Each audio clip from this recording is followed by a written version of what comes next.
Okay, so I'm finished up for the day, but I recorded some clips. I didn't really compile a good video together or record very much, but I do show how to inject that easy seal, as some people have been requesting in the comments, and just a couple of the service calls throughout the day, so hopefully you enjoy watching.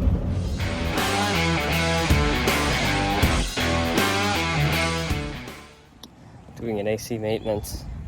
Pulled off the harm lead and snapped right off. Just annoying. It was like already so loose there. But whatever. He's getting a new 40 over 5. 40 over 5. Should have. Here's all our caps, but 40 over 5 Titan HD. So this one goes in the garbage bucket. Okay, so I just replaced that one. Pulled out that one to test it. 45, 35. We got two capacitors on this one. And here's our new one. 45, 44.8. Close enough. I'll get that put in right there. Okay, so two new capacitors, two condenser coil cleanings. This system was 2 pounds low on 410A refrigerant.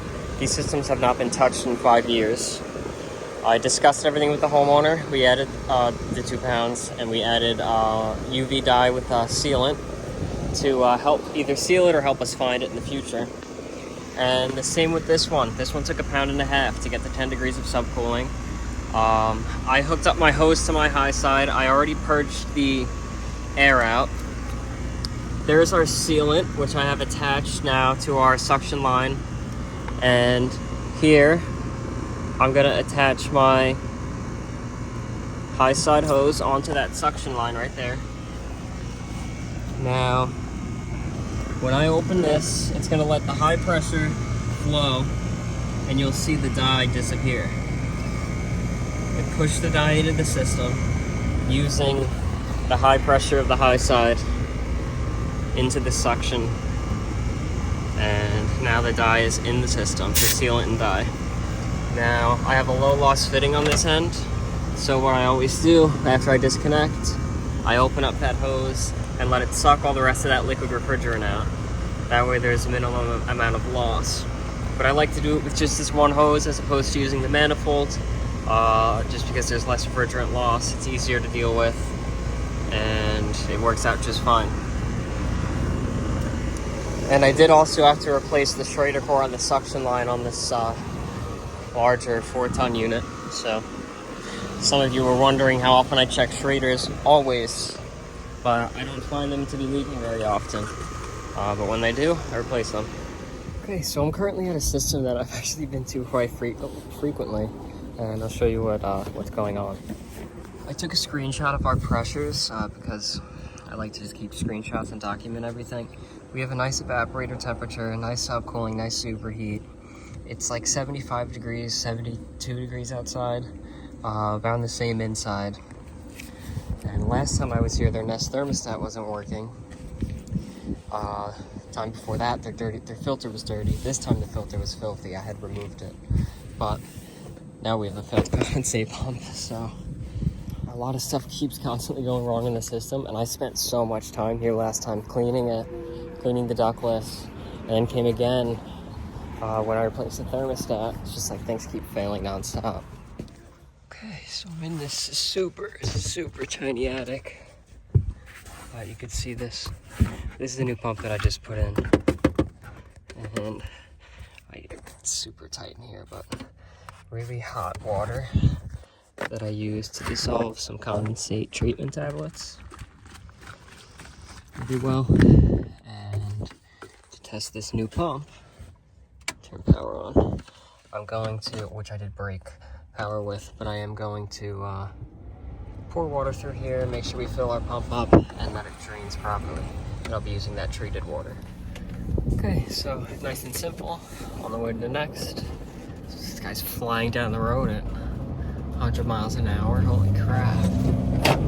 But on my way to the next stop, which is a heat pump pool heater. Let's see what happens there. Okay, so I'm currently on the phone with Raypak trying to get to the tech support. First thing I did was I located where he's getting a sensor error. So the first thing I did was I looked for where that sensor is wired in, which is right up there, the green wires. And I tested for my resistance reading. That way I'm ready to give it to them, because I don't know what it's supposed to be. They'll tell me what it's supposed to be. I'll give them what I have, and hopefully it'll be a quick diagnosis. But so far, so good. I mean, I just walked on the job, and that's just the first thing I automatically did. I killed power and did that. And if you're wondering, it's reading a pool temperature of 118 degrees, while I just confirmed that the pool is only at 75. So, tech support seems to be a little bit of a pain. The person that I'm speaking with doesn't sound like they know at all what's going on. So she's going to ask somebody who she thinks will know, but it's going to be, we need a new temperature sensor, but I don't know why they're making it a whole process. Okay, it's been 30 seconds, just turned the breaker on, and I am pressing on the set button. Yes. Hold the set button until you get PEL.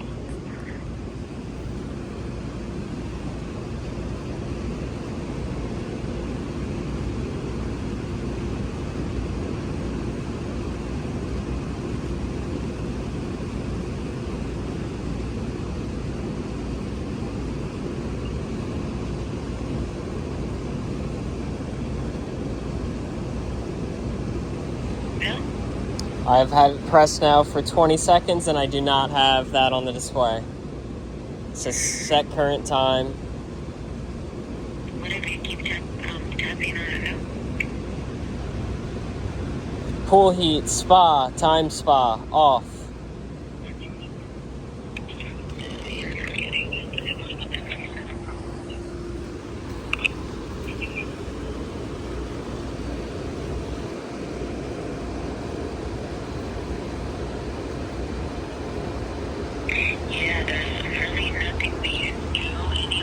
Wait, what did she just say? Yeah, there's really nothing we can do. Yeah, there's really nothing we can do anymore to troubleshoot it. It's gonna be the low. It's either the water temp, no. And there's no way we can confirm that it's the sensor. Yeah.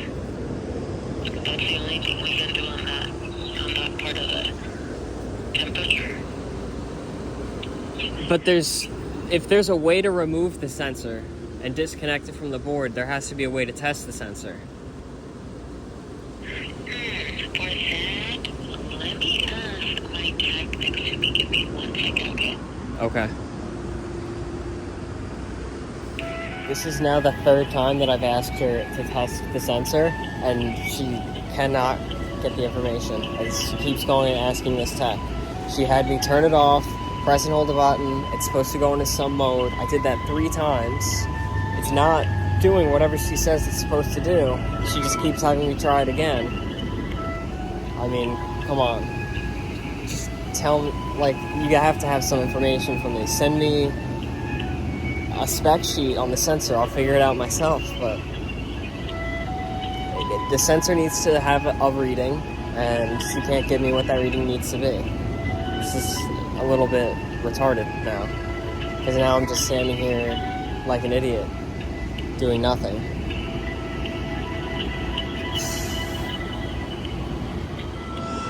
Got this really old Train XE 1200, and I don't know if the camera can really see it, but it is dirty. Let's see. You said there was no error code on the display, correct? There's no error code on the display. Okay, I'm just getting this from my tech here. And the temperature is now reading 119 degrees on the display. Okay.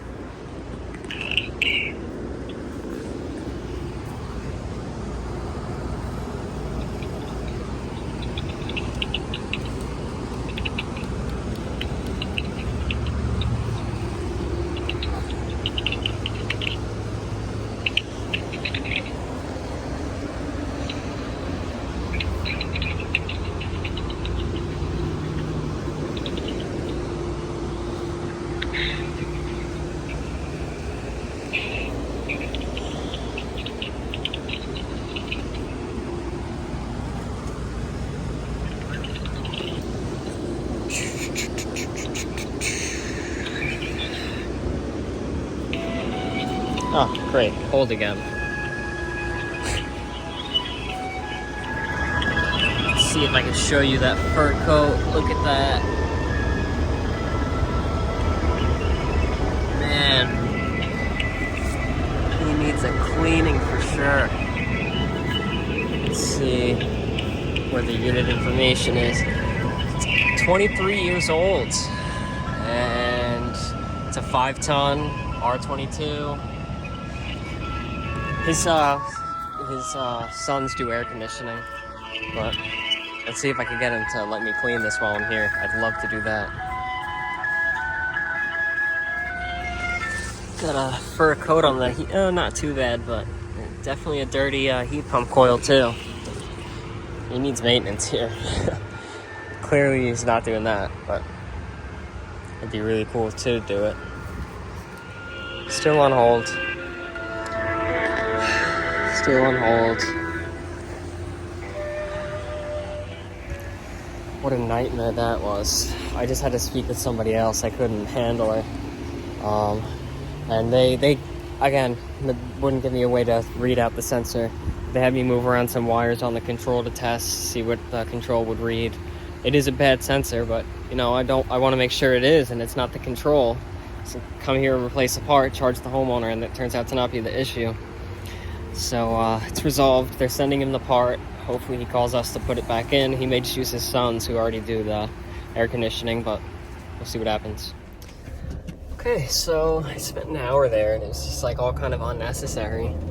I guess partially because I don't have much experience working on them. I haven't really had any like particular training on the Raypak unit, but tech support should be a lot more helpful than they were. And the homeowner is actually not pleased at all that it's 3 years old and it's already failed, but it's also, I told him it's a possibility that his water quality is not where it needs to be, because that could destroy the sensor. But he was nice. He was a police officer, a Nassau County police officer for 20-something years, and his oldest son is a Suffolk County police officer. But 2 of his sons do HVAC, which is cool. They just opened up their own business. Why they didn't fix the heater, I don't know. But hopefully you enjoyed watching the video. Like it if you liked it. Comment any advice, criticisms, or feedback, and subscribe. Thanks for watching.